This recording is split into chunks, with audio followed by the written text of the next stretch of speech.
Hi అండి, నేను మీ doctor Kasim Saheb, numerologist. Star numerology స్వాగతం. నమస్తే. ఈరోజు చాలా కాలం తర్వాత నేను కళలు మనకు నిద్రించే టైంలో కళలు వస్తుంటాయి కదా, ఆ కళల ఫలితాలు గురించి మనం మాట్లాడుకున్నాం. అయితే చాలా గ్యాప్ వచ్చింది. క్లయింట్స్ ఫోన్లు చేసి అడుగుతున్నారు, సార్ మీరు మధ్యలో ఆపేశారు కళలు వాటి గురించి, మళ్ళీ దయచేసి చెప్పండి సార్ అని. పార్ట్ 1, పార్ట్ 2 చేశాను, పార్ట్ 3 ఇప్పుడు మళ్ళా చాలా కాలం తర్వాత, దాదాపు 2-3 ఇయర్స్ తర్వాత నేను మళ్ళీ చేయటం జరుగుతుంది. సరే, ఈ కళలు ఎందుకు వస్తాయి? కొన్ని మనం చూసింది రాత్రి కళలోకి వస్తాయి, అది కామన్. ఒక మంచి ప్లేస్ చూసినప్పుడు మనం దాంట్లో మనకి రకరకాల కళలు వస్తుంటాయి. మనం దాంట్లో ఉన్నట్టు, లేదా మనం దాంట్లో డ్యాన్స్ చేస్తున్నట్టు. ఒక ప్లేస్ అది ఇష్టం వచ్చింది కాబట్టి మనకు కళలో వస్తుంది, ఇష్టంగా చూసాం కాబట్టి. కానీ మనకి ఏ కారణం లేకుండా రాత్రులు గాఢ నిద్రలో ఉన్నప్పుడు తెల్లవారుజామున అంటే ఉదయం 3 గంటల నుంచి 5:30 మధ్యలో వచ్చేటువంటి కళలు మాత్రమే ఫలితాలు ఇస్తాయి. అర్థమైందండి? 3 గంటల నుంచి 5:30 మధ్యలో వచ్చేటువంటి కళలు మాత్రమే మనకి ఖచ్చితమైనటువంటి ఫలితాలు ఇస్తాయి. అవి ఎప్పుడు పనిచేస్తాయి, ఎంతకాలం తర్వాత పనిచేస్తాయి, మనకు వచ్చిన కాలాలని కాదు, దాన్ని మీ మైండ్ సెట్లో, అంటే మీ సబ్కాన్షియస్ మైండ్లో రికార్డ్ చేసుకోవాలి. అది మీ సబ్కాన్షియస్ మైండ్లో రికార్డ్ చేసుకోవాలి. కాబట్టి ఈ కళలు వాటి ఫలితాల గురించి ఈరోజు మనం కొన్ని తెలుసుకుందాం. కొన్ని తెలుసుకునే మార్గం చూద్దాం.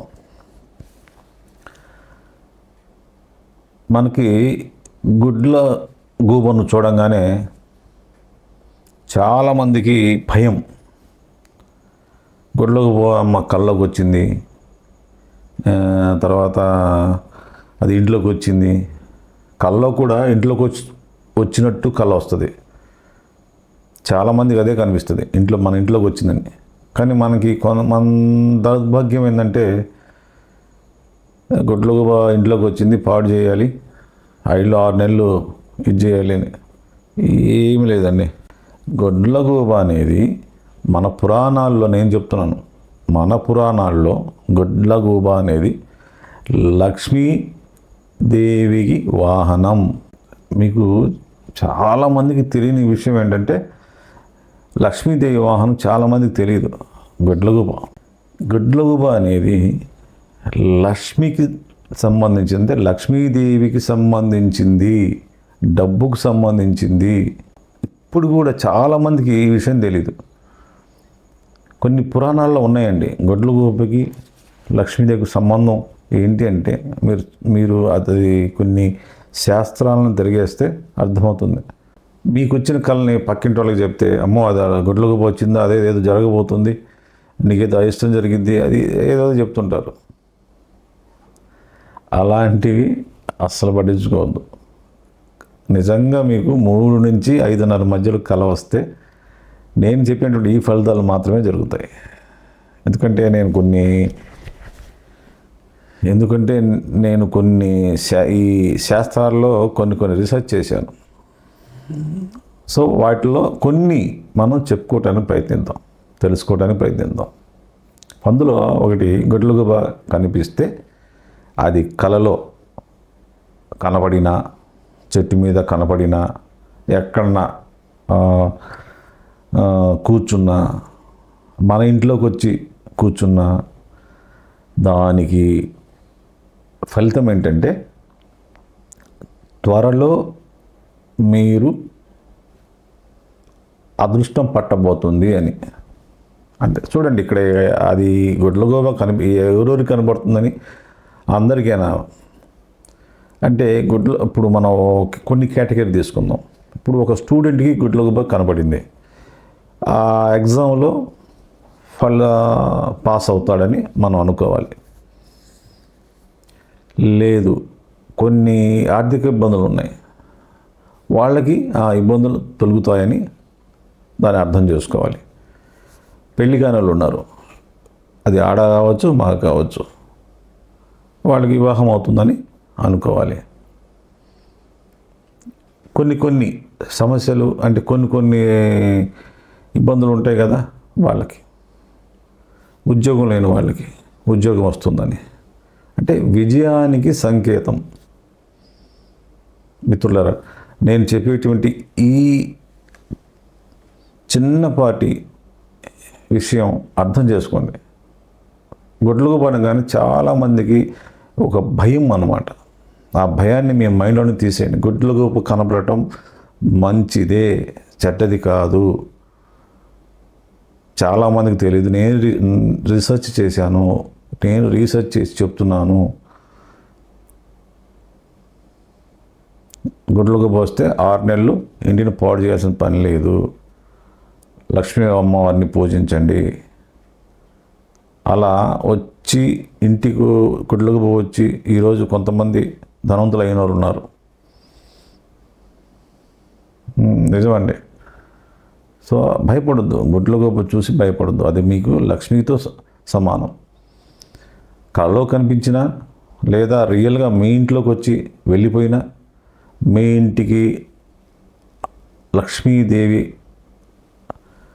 ఆశీస్సులు ఉన్నాయని అర్థం. అంటే లక్ష్మి రాబోతుందని అర్థం, సంపద రాబోతుందని అర్థం, విజయం సాధిస్తారని అర్థం.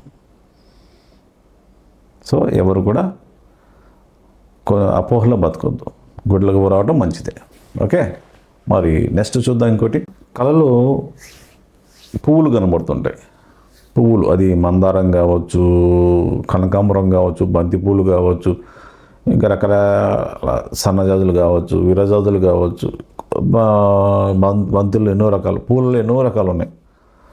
ఒక గులాబీ మొక్క తప్ప, గులాబీ పువ్వు తప్ప ఏ పువ్వు కనబడ్డా మీకు మంచి ఆరోగ్యం ఉంటుందని అర్థం. అంటే ఒకవేళ మీరు ఆరోగ్య పరిస్థితి బాగాలేకపోయినా కూడా మెరుగవుతుందని అర్థం. అంటే దాని సూచన అన్నమాట. ఆరోగ్యానికి బాగలేనప్పుడు మీకు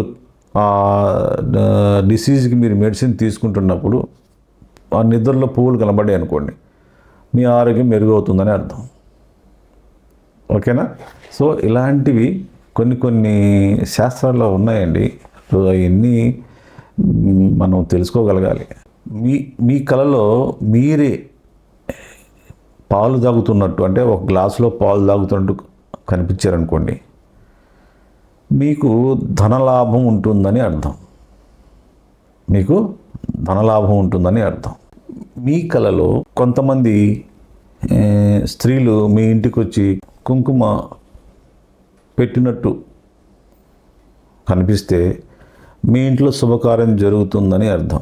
ఉదయం 3 గంటల నుంచి 5:30 మధ్య వచ్చే కళలే ఫలితాన్ని ఇస్తాయి.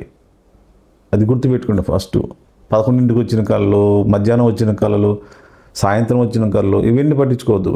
ఇవన్నీ బ్రహ్మముహూర్తంలో వచ్చినటువంటి కళలు మాత్రమే ఫలిస్తాయి. ఇది ఒక్కటి మీరు అర్థం చేసుకోవాలని ఆశిస్తున్నాను. ఎందుకంటే చాలామంది అపోహలో ఉన్నారు. కళలు కనబడ్డాయి, మాకేం జరగలేదు. అది కాదండి. బ్రహ్మముహూర్తంలో ఉదయం పూట మీకు వచ్చిన కళలు మాత్రమే ఫలిస్తాయి. చాలా వరకు మీకు అర్థమైంది అనుకుంటాను. మరి నెక్స్ట్ వీడియోలో మళ్ళీ ఇంకొద్దిగా తెలుసుకుందాం. అంతవరకు సెలవు. నేను మీ డాక్టర్ ఖాసిఫ్ సాహెబ్. నమస్తే.